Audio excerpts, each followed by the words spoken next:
we have to push to get out of here because I need to make sure that I get a bomb workout today because tomorrow starts my beginning of my shift and your girl just needs to stay on track. Now that I have finished, oh no, I'm gonna keep my hair down just for a little bit today. Now that I have completed the police academy, I will say it is so easy to fall off track because you don't have anybody pushing you. I mean, you're obviously still motivated, but you're like almost more motivated to like get to work than all like the eating habits and the consistent like workouts and stuff like that. And because my work hours have changed also, it's like so important that I don't just make an excuse of, oh, I worked like 13 hours, oh, I worked 10 hours. Like, I cannot make excuses. And like, again, I just started, I just hit the streets. So again, it's so important for me to stay on track. So that's what I'm doing this morning. I am finishing a chia pudding and we're gonna head out like that. I'm just gonna grab my water, take my vitamins, and take my pre. And if not, I'll just get a pre at the gym because they have some delicious pre's. But yeah. Oh, let me show you real quick. I bought this adorable charger. And it was like 15 bucks. Look how cute this is. This has a bear, but because my kids always grab it and play with it, it fell off. But I can always put it back on, but it's honestly just easier like this, so I'm gonna keep it like that. But yeah, anyways, let's go.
I just got to my sister's. I'm waiting for her to come out. In the meanwhile, I am eating my post-workout snack.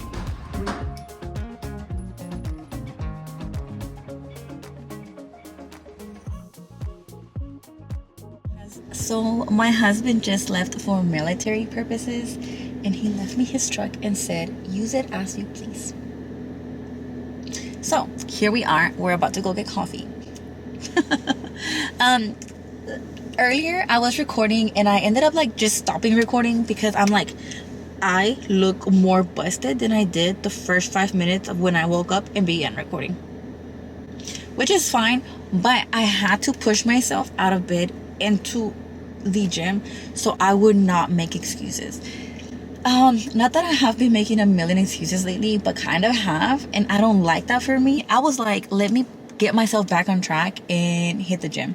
Like, I think because I've got so much going on lately, from like graduating the police academy to getting freaking married. Like, who am I? That is insane. Getting freaking married, being around family and friends. Like, it has been so easy to kind of like push my fitness part to the side But because I am a first responder, I recognize that it is so important. Like, okay, like I've been celebrating for these past like 2-3 weeks. I need to like wrap it up and bring it back to the main purpose of what I'm concentrating on and what's going to help me in my career and help me be the best version of myself for my family and my kids. So I literally like went with bed hair to the gym. I didn't even care how I looked. I dropped off my kids at the kids academy like that, and I got to working out. I did chest and I did back, and it felt so good. I did a stretch before and after the workout, and we got to doing our thing. So fast forward to now, I have been tracking my protein again. I know that it wasn't just about completing the police academy. It also means that I have to like keep that mindset like throughout my career and just for myself, because even if I didn't become a cop, I would still be kicking behind at the gym. Now, the biggest news that I could possibly have was that I got married, and that I think was just brand new to my partner and me. Like, it was a personal thing. It wasn't for like family and friends. Like, we are planning and working on that as we speak, like for the future, like in the next year or two. We would love to do that so we can celebrate with our loved ones. But for now, like, we just wanted to do things like how we felt was the most proper way instead of just moving in. We have been working super hard to like build our foundation with God, and like just moving in together, I know wasn't like the best route to take. So it was heavy on our mind and our heart. So we're like, okay, let's try to do things the right way. Let's go get our marriage license and let's go get married. And we kind of just did it all in like quietly. Also, we don't have a huge family. Like, he is not from here. He's from Puerto Rico. And I have a very small family. My family like spread all over like Mexico and the States. So we just didn't want to like inconvenience anybody. So yeah, that's basically what we did. We did a courthouse wedding. I got married in black. It was like super cute, and it was just so sentimental. And I think that's like super important, because obviously like we are gonna plan a wedding, but the marriage part, the marriage aspect, like it's so easy to get caught up on like what the family wants, tradition stuff, what we see on Pinterest, or what I've built on my Pinterest board, to just like everybody's pieces of opinion. And we kind of like avoided all that, and it really brought so much peace to us, because it's like it was like we just picked up and continued our life. Like, I don't know how to describe it. Like, yes, we're aware that we got married, but we were already like highly respecting each other. Like, during the academy, we were so freaking quiet. And I laugh now because he'll like reference back and he'll be like, remember when we used to hide, remember when we used to pretend we didn't know each other? And I hit him with, you were the one pretending, because I was always down to like talk to you normal. No, but we were very quiet, and we literally have not been dating very long. Like, we started talking like, I want to say at the end, I want to say we began talking around April, but not like that. We were like starting to become like closer as far as a friendship goes. And I guess in May, it's when we actually like took it a step further and went on like friend dates. And then we started to see each other more than just friends. And it kind of just never stopped. It was like we are stuck together, like a daily situation. So that was super nice. It just felt like things like clicked, because our past experiences and our families and our backgrounds, and just like what we share in likes and dislikes, like reading certain kinds of books, liking certain kind of music. Like, I don't know, he brings the best part of me, and I pray that like the glow that he gives me, the peace that he brings me, and how he puts me in my girly era, and just like all the warmth and love that I didn't know truly existed. I hope that never goes away. Like, he always says that like having your person it's like a whole nother job, married or not. It's like you have to work at it, you have to take care of it, and you have to like never just abandon it or just get comfortable with it. It's like a constant like work thing, and I'm grateful you say that, because I never really had an example of how a relationship should look like most of my family is like split up or not married, and to like learn from him, it's like it's weird. It's like he's healing parts of me I didn't like even know needed healing. So I don't know. And I'm just glad he understands me. I'm glad that he takes me and my non-existent flaws, because not everybody has flaws. Example. But yeah, he makes me feel like a girl, and I love that. I feel like it's so funny because he doesn't really know like the vlogger side of me. He says that he has not seen my videos, and I hope he hasn't, because I know on some of my videos I can be super cringy, but he knows me like motherly. He knows me at work. He knows me when I'm sweating, unable to breathe. He knows me in tactical stuff. Like he's gotten to know like me, the true me, without me having to put up a front. But honestly, by the time that I got to meet this guy and know him, I was very like already like beat up from my past. Kind of like, take me as I am and take me for who I am, because at this point I have nothing to lose. Like, yes, I have 4 kids. Yes, I was in a long relationship. Yes, I've been a victim of family violence before. Yes, like I've got childhood trauma and separation issues and abandonment issues, whatever issues, I've got them. So like I laid everything out, and I feel like it was almost like a very like hard day, just spilling it out. Like physically became like so tiring, it drained me. But he accepted that. He was like, okay. Like I think he realized that I was just like, boom, here's everything, here's the package, either you like it or you don't. Like, and at this point, like, because I told him like I haven't accepted crap from like my kid's dad, like I don't want to put myself in a situation where I'm just gonna take crap from a guy. Like, no, like I have worked so hard to really just love me, life, everything. Like I never want to lose that. Either you add value to my life or to me, or no. And I want to add value to him. I respect this guy to where like I don't know how to describe it. Kind of like you would respect like a teacher that you admire, or like an adult that you super admire.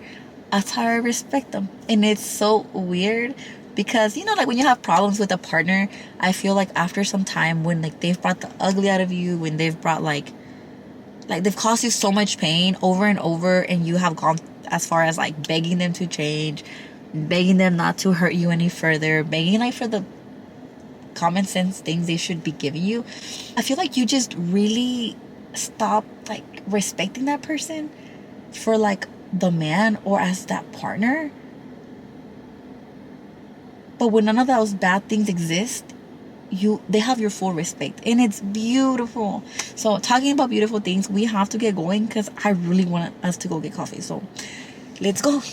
We are back, and we're back with, so on my previous video and on my Instagram, I had several questions about the process to get into the police academy. And let me tell you that it was a process. You're choosing them. Be very, very specific on what it is that you're looking for. For example, like what you're willing to take financially, because right now just about every agency is hiring. So look at what you're making now and look at what you want to be making, and your ability to be able to grow in that department. Because sometimes there's departments that can sell you a huge dream and right off the bat great pay, but when you see the scale of what your pay is going to look like in the next 5 years or 10 years, that's when things get a little bit iffy, because it's like, oh, whoa, whoa, whoa, like I would have thought if I'm starting out like at, for example, 80K, I want to end up at 100K in the next 5 years. And that's not the case. Going forward, there's some places that you can start at like 70K and within 5 years be at 100K. Like, that is a crazy jump, but every agency is built differently. Some agencies will pay you extra for school, others will pay you extra depending on like what education you bring along. So I know like my agency pays extra if you have a bachelor's, and even a little bit more than that if you have a master's. And there's other agencies that don't pay for any of that. So it's like you kind of have to weigh out what you like. Now, whenever it came to putting in the application, it was pretty straightforward, like what any agency would ask of you. But when they ask you for the PHS, which is the personal history statement, now that's where things get complicated. I noticed a trend between like the area I live in, like big agencies around me, that they wanted neighbors information. Like, I mean, neighbor. I didn't see the back neighbor, but they wanted at least 3 different houses around you, which I have a street in front of mine. So to be completely fair, I only had 2 site neighbors. They ask for really hard things like where you've lived in the past 10 years. So if you're not 21 years old and you haven't lived at the same location for your whole life, it can get a little complicated. Like, I know I had a few apartments when I was like in my early 20s. So trying to figure that out was extremely complicated because it wants the last 10 years. So that's a little bit hard because it's like you're scrambling through like tax forms trying to figure out those addresses. And like the thing is that when they do background checks on you, they're gonna find out everything. Like, they have people committed to each application, so they're not playing. Like, most agencies, if not all, are trying to bring in like quality people, and if you're already gonna start like lying in from the get-go, like, huge red flag. So I completely understand where it's coming from, but I feel like it really put me in a situation where I had to completely disarm myself and like put my guard down, because it's like I had no choice, and it was something that if I wanted it, I had to make sure that I was being completely like open and putting everything I possibly could out there. I had to list all my siblings. I had to put like their addresses, phone numbers, emails, work phone numbers, work addresses, my parents. And that one was a little bit difficult because my father is not in my life. So I didn't have an address. I didn't have a phone number for him. I didn't have like anything besides like he could possibly be in Mexico. And that was kind of like questionable, because it made me feel a little uncomfortable. But again, like, I was very open when those questions came up. My mom, I was able to list her job and all that stuff. It also asked for like your people that you've lived with for the past 10 years or have had a serious relationship. So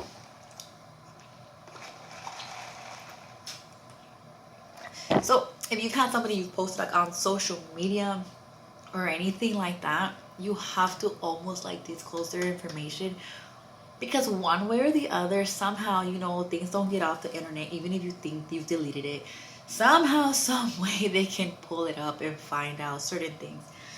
So again, it's so important that you come clean. Like, I had a list like my kid's dad, and I had a list like people I dated before him, and it was just like, because sometimes it's like, you know, an ex is not gonna talk good about you, and sure enough, they're like, hey, so and so like said X, Y, and Z, like, what's up with that? And I'm just like, well, these are the text messages. Here's my phone. You can read away. Because the thing about me, I will never, ever in the history of history delete messages. Like, and for the first time in my life, it came in handy, because whenever they came, like, it came to questioning like my integrity because of what somebody else said, it was completely like fine. After they read like just 4 or 5 messages, they're like, oh, that kind, toxic, you got it, don't worry about that person. So that's really nice. Like also you want to work for a department that also is going to value you as a person, because from the get-go, if they're like, I understand somebody trying to like get the truth out of you or trying to get as much as possible from you, but there's also different ways of communicating and like speaking to a person. So if somebody's like pushing you down and hurting you mentally in a way, then it's okay to like step back and be like, this might not be the department for me. But also don't let a person like determine if that's the place or not. Like you want to make sure that like you have valid reasons to move forward or to move back from that place.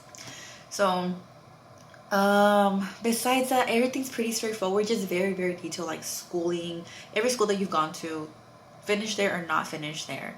You enlist friends. It asks for your best friends. It's kind of cute.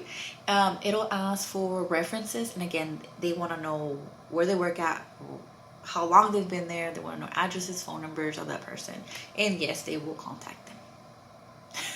So make sure you're listing people of value to you, because it does matter.